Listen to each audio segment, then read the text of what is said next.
விஜயகாந்த் தலைமையில் சேலம் மாநாடு. லட்சோப லட்சம் மக்கள் கூடினர்.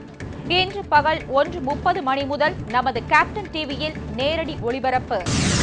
மேற்கு வங்க மாநிலத்தில் சட்டம் ஒழுங்கு சீர்குலைவா?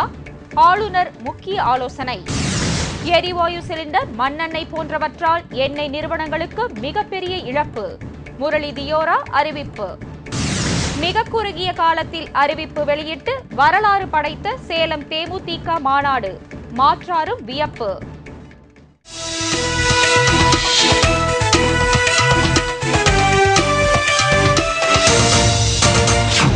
வணக்கம். விரிவான செய்திகள். மக்கள் விரோத திமுக ஆட்சியை மீண்டும் ஆட்சிக்கு வரவிடாமல் தடுக்க வேண்டும் என்ற சபதத்துடன் தேமுதிக தொண்டர்கள் லட்சோப லட்சமாய் கேப்டன் விஜயகாந்த் தலைமையில் இன்று சேலத்தில் அணிதிரண்டு நிற்கிறார்கள். தேமுதிகவின் மக்கள் உரிமை மீட்பு மாநாடு சேலத்தில் தற்போது களை கட்டியுள்ளது.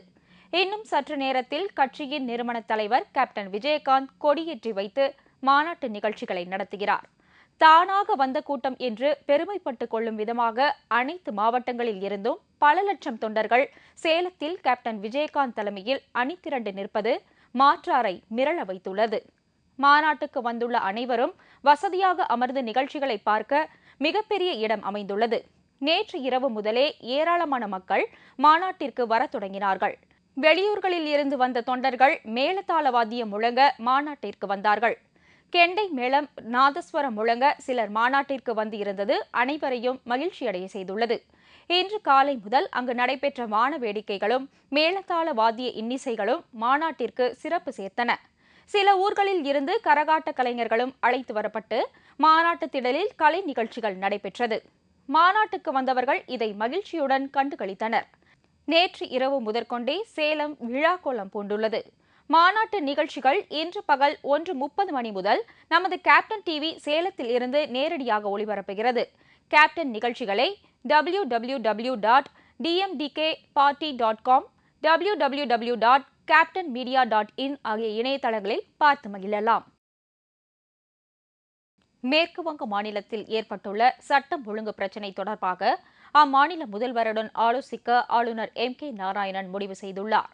மேற்கு வங்க மாநிலம் லால்கரில் பொதுமக்கள் 8 பேர் துப்பாக்கியால் சுட்டுக் கொல்லப்பட்டதை அடுத்து அங்கு சட்டம் ஒழுங்கு பிரச்சினை ஏற்பட்டுள்ளது.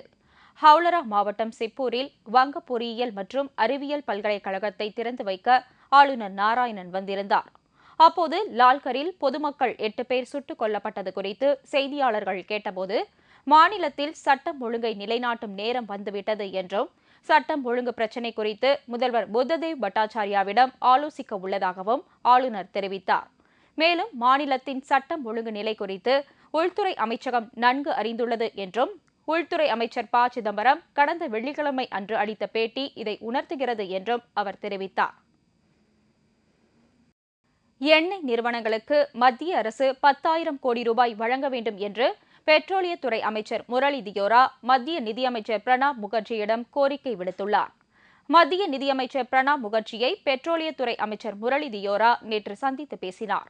அப்போது சர்வதேச கச்சா எண்ணெய் விலை உயர்வால் இந்தியாவில் உள்ள எண்ணெய் நிறுவனங்களுக்கு தினமும் 275 கோடி ரூபாய் நஷ்டம் ஏற்பட்டுள்ளதாகவும் சமையல் கேஸ், மண்ணெண்ணெய் ஆகியவற்றை அடக்க விலையை விட குறைவாக மக்களுக்கு விற்பதால் இந்த நஷ்டம் ஏற்படுகிறது என்றும் தெரிவித்தார்.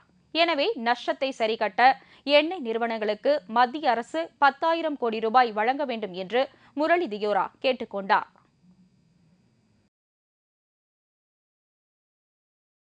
கேப்டன் விஜயகாந்த் அவர்கள் மிக குறுகிய காலத்தில் மக்கள் உரிமை மீட்பு மாநாட்டை சேலத்தில் மிக சிறப்பாக நடத்தியிருப்பது மாற்றாரை மிரளச் செய்துள்ளது. கடந்த டிசம்பர் மாதம் 4ஆம் தேதி சேலத்தில் மக்கள் உரிமை மீட்பு மாநாடு நடைபெறும் என்று கேப்டன் விஜயகாந்த் அறிவித்தார்.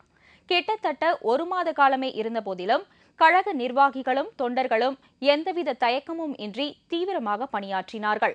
அறிவித்த உடனேயே தொடங்கிய மாநாட்டு பணிகளை மாநில நிர்வாகிகள் அவ்வப்போது பார்வையிட்டு வந்தனர்.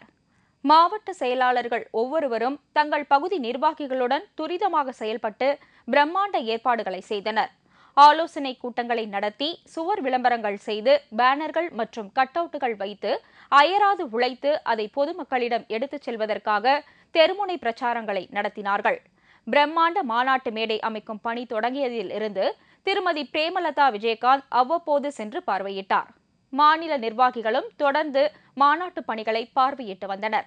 இப்பணிகள் வெகு சிறப்பாக நடைபெற்று தற்போது இந்த வெற்றி முரசு கொட்டும் மாநாடு நடைபெறுகிறது. இந்த மாநாடு தமிழக அரசியல் மட்டுமல்லாமல் தேசிய அளவில் மிகப்பெரிய மாற்றத்தை ஏற்படுத்தும் என்று பலராலும் கணிக்கப்படுகிறது. இந்த எழுச்சியை கண்ட எதிரணியினர் பேனர் கிழிப்பு, குண்டர்களை ஏவுவது, போலி விளம்பரங்கள் கொடுப்பது என்று பல்வேறு சதிச் செயல்களில் ஈடுபட்டனர். ஆனால் அவை அனைத்தையும் தகர்த்தெறிந்து மாநாட்டை மாபெரும் வெற்றியடைய செய்துள்ளார் கேப்டன் விஜயகாந்த். இந்த வெற்றி மாற்றாரை மிரளச் செய்துள்ளது. தமிழக அரசியலில் மாபெரும் திருப்பத்தை ஏற்படுத்தும் மாநாடாக அமைந்துள்ளது. ஆப்கானிஸ்தானில் உள்ள இந்திய தூதரக அதிகாரிகளுக்கு உரிய பாதுகாப்பு அளிப்பது உள்ளிட்ட விவகாரங்கள் குறித்து விவாதிக்க இந்திய வெளியுறவுத்துறை அமைச்சர் எஸ்.எம். கிருஷ்ணா 2 நாள் பயணமாக ஆப்கானிஸ்தான் சென்றுள்ளார். இந்தியா ஆப்கானிஸ்தான் இடையேயான வெளியுறவுத்துறை கொள்கைகள், வர்த்தகம் உள்ளிட்ட விவகாரங்கள் குறித்து கலந்தாலோசிக்க எஸ்.எம். கிருஷ்ணா ஆப்கானிஸ்தான் சென்றுள்ளார். அவருக்கு அங்கு சிறப்பான வரவேற்பு அளிக்கப்பட்டது. ஆப்கானிஸ்தான் சென்றுள்ள எஸ்.எம். கிருஷ்ணா அந்நாட்டு அதிபர் ஹமீத் கர்சாய் மற்றும் வெளியுறவுத்துறை அமைச்சர் சல்மாய் ரசூல் உள்ளிட்ட தலைவர்களுடன் பேச்சுவார்த்தை நடத்துகிறார். இதில் ஆப்கானிஸ்தானில் உள்ள இந்திய தூதரக அதிகாரிகளுக்கு நிலவி வரும் பாதுகாப்பற்ற சூழல் குறித்து விவாதிக்க உள்ளதாக தெரியவந்துள்ளது. பாகிஸ்தான் ஆதரவுடன் ஆப்கான் மண்ணில் இருந்து இந்தியாவிற்கு எதிராக செய்யப்படும் தீவிரவாத பயிற்சி குழுக்களை கண்டுபிடித்து அழிக்கும் முயற்சியில் ஆப்கானிஸ்தான் ஈடுபட வேண்டும் என்று இந்த சந்திப்பின் போது வலியுறுத்தப்படும் என்று தெரிகிறது.